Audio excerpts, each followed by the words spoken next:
Assalomu alaykum hurmatli kuzatuvchilar. Bizani YouTube'da kuzatadigan kuzatuvchilarimiz. Bugun Omonxona sanatoriyasindamiz. Omonxonada shifo topgan bir yigit bilan dildan suhbat quramiz.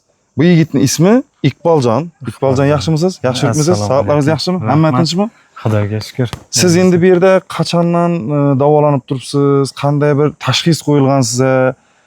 O'zingiz qayerdansiz? Shu narsalarni bir boshidan o'zingiz chiroyli qilib shu kuzatuvchilarimizga tushuntirsangiz. Biz endi Namangan viloyati To'raqo'rg'on tumanida tug'ilib o'sganman. Hozir Chust shahrida yashayman. Meni 2025-yil 21-martda mana shu Omonxonaga keldik. Qanday diagnoz bilan keldingiz? Surunkali gepatit, jigar sirroz tashxisi bilan fibroskollarimiz 82 edi. ALT-ASTlarimiz juda yuqori. Umuman haligi hayot ko'rsatkichlarimiz yaxshi emas edi. Uni gapingizni bo'laman. Bu yerda tushunadigan mutaxassislar, bizani ko'rib turgan mutaxassislar bu aytilib turgan ma'lumotlarni ular biladi. Hozir shuning uchun ham bu ma'lumotlarni aytib turibdi. Ayrim kimlardir tushunmasligi mumkin. Bu aytilib turgan sonlar, bu qilinib turgan nima desam, hozir aytib turgansiz sonlarni aytibsiz-ku. U narsalarni biz oddiy odam tushunishimiz qiyin. Shuning uchun bu narsalarni mutaxassis odam ko'rsa bu videomizni qanday darajadaligini, nechik ahvoldaligini tushunib oladi. Shu davom qiling. Qorinlarda suv bor edi biz kelgan holatimizda. Keyin oyoqlarimizda juda katta, qo'llarimizda, mana qoshlarimiz, yuzlarimizda ish bor edi. Keyin rangimiz ko'm-ko'k, qop-qora emas, ko'kimtir rangga kirib ketgan, rangini ham yo'qotganmiz. 5 marta komaga tushib, tom deydi, kirisha deydi. Kirishalar ketib komaga tushgan holatda Allohga tavakkal qilib shu yerga keldik. Bu yerga keldingiz. Qachon keldingiz? Qaysi vaqt? 2025-yil 21-mart kuni Navro'z kuni kelgan ekansizda. Birinchi marta kelishingiz. Kelib lichinani boshladik. Lekin oson bo'lmadi. Ancha vaqt o'tdi oradan. 5 oy to'lib 6-oyga o'tganda plus natijani o'zgarish sezdingiz. Sezdik. Chunki ich kelishlar, shu holatlar sal yaxshilanishni boshladi. Oradan 10 oy o'tdi, 26-dekabrda qaytdim. Kelganingizda 10 oy qoldingiz bu yerda. Bir kelganda 25-yil 21-martda keldingizda dekabrgacha shu yerda dekabrda 26-chislosigacha shu yerda. Ketmadingiz Omonxonaga? Yo'q. Endi qanaqa bu yer qiziqda endi. Muolaja qanaqa ishlarni qildingiz? Bu yerda bilasiz endi bu kuzatuvchilarimiz ham biladi. Omonxona deganda birinchi ko'zimiz oldiga keladigan bu yerda shifobaxsh suv. Iste'mol qilishingiz qanaqa bo'ldi? Bu yerda masalan hozir ko'rib turibmiz, vannaga tushib turibdilar. U ham dardga ko'p nimalarga shifo berib turibdi, suv ichish bo'lib turibdi. Shu narsalarni o'zingizda qanday kechirdingiz? Qanday yo'llarni qildingiz? Shuni aytsangiz. Endi bizda qorin sohada atsit deyiladi endi meditsina tilida. Atsit suv borligi uchun biz ko'p suv iste'mol qila olmadim. Ozroq organizmim talab qilganicha 1 litr ham ichdim, 2 litr ham ichdim, 3 litr ham ichdim. Bir sutkaga. Lekin обязательно kunini quruq qilmadim.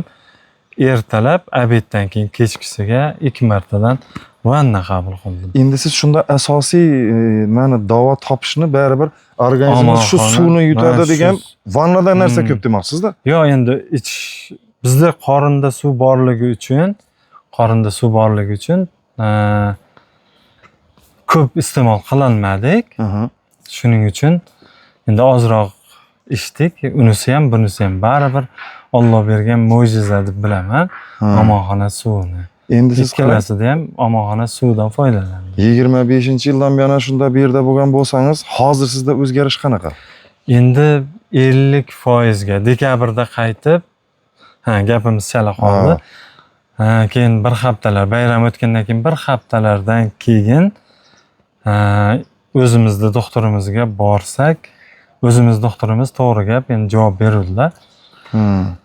Shu odam endi oradan 10 oy bormadimi? 10 oy bormagan. Javob berdi deganingiz endi siz kasalingizni davolash qiyin, iloji yo'q deb javob berdilar. Eng oxirgi yechim jigar plantatsiya yoki Hindiston o'chirtga turilsa O'zbekistonda shu yerda o'zimizda ham qilinyapti. O'chirtingiz yetsa agar, vaqtingiz yetsa deganday gap bor. Endi uni mablag' tarafi ham bor-da u narsa. Ha, mablag' Uni mablag'i ham oson narsa emas u narsa. Keyin Allohga tavakkal qilib biz mablag'imiz ham yo'q edi. Keyin Allohga tavakkal qilib mana shu omonxonaga kelib lechanalarni boshladik. Oradan 10 oy o'tib, keyin doktorimga borsak, aka to'g'ri gap aytaymi? Ha, ayting. Desam, endi 10 oy ko'rishmadik doktor bilan. 10 oydan keyin borsam, men sizni kelmaganingizdan o'tib qoldi deb o'yladim. Gap yo'q, qo'yil. Hozir holatingiz yaxshi. Dedilar, keyin lechenani olib, lechena davomida polniy analizlar, umuman yana aytib o'tgan fibroskon, o'zi apparat tekshiruvlar boshlandi.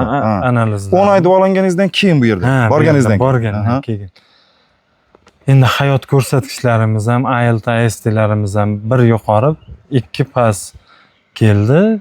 Uni baribirda Iqboljon qarang. Endi u apparatlar to'g'ri, u narsalar boshqa. O'zingizda nima chiqib bo'ldi? O'zingizni his qilishingiz qanaqa bo'ldi? Bizda o'sha lechena boshlagan kundan 1 oy ichida 5 martaga aytyapman, u tom ketib, kirishi ketib qolayotgan holatda keldik. Oradan 2 oylargacha yurak hovuchlab yashadim. Yana tom ketib qolmasa bo'ldi, o'zimman. O'zingizni yo'qotib qo'yardingiz-da, endi to'g'ri tushunsizlar. O'zimni yo'qotib qo'yardim, hech kim tanimasdim. Shunday holatlarga tushardim. Shu kelib lechenani boshlaganimdan shu holatlar yo'qoldi. Endi biz mana ichki sohalari yumshab, sal haligi jon o'zimizniki bugungacha baribir oradan 5 oy o'tdi. 5 oydan keyin plyus natijani ko'rdik. Sizga 5 oyda ta'sir qildi-da. Kimgadir 1 oyda, kimgadir 1 yilda. Endi bizning ahvolimiz juda ham og'ir holatda keluvdim-da. Endi menga o'xshaganlar ko'p, menga o'xshab shifo topganlar ko'pchilik bilan gaplashdim. Suv haqida fikringiz shunda qanaqa? Bu yerda suv haqida o'zingiz? Endi Alloh taolaning bergan ne'mati deb bilaman. Shifosini bilasiz o'zingiz. Shifosini. Endi har xil gaplar bor-da hozir. Mana endi 2026 yana martda keldim. Hozir endi iyun, bugun 1-avgust. Avgust. Mana avgustning 1-chislosi bo'lsa, mana 5 oydan beri yana hali shu yerdaman. Endi kelganimdan beri ham holatim yaxshi. Yana hozir meditsina tomonidan aytib o'taman deb esim xayolimdan ko'tarilibdi. Fibroskon apparatimiz 82 edi. 82. Endi 82. Oldin necha degandingiz? 82 edi. Jigar holatini yomon darajasi 82. Foizi. Foizi. 18% ishlayapti degani edi-da. Oddiy tilda aytganda. Oddiy tilda aytganda. Endi hozirgi martda kelishimdan oldingi holati 50% ga jigar yaxshilangan. Martda kelganingizdan oldin. 50%. Endi hozir Xudo xolasa yana bir 4-5 oy shu yerda o'tirdingiz hozir. To'g'rimi? 6-oyga ketyapti Xudo. Endi Xudo xolasa yana undan ham yaxshilanganini o'zingiz his qilishingiz-chi? Yaxshimi axir? His qilishim. Endi nima deydi? Mana lessinsa ko'p, o'zingiz ham ko'zingiz bilan ko'rdingiz. Zinapoyalar chiqadiganlar. Zinapoyalardan bemalol xansiramay, dam olmay chiqib tushib. Asosiy shifoni vannadan ko'rib turibsiz shunda. Endi jigar uchun vannaning ta'siri katta.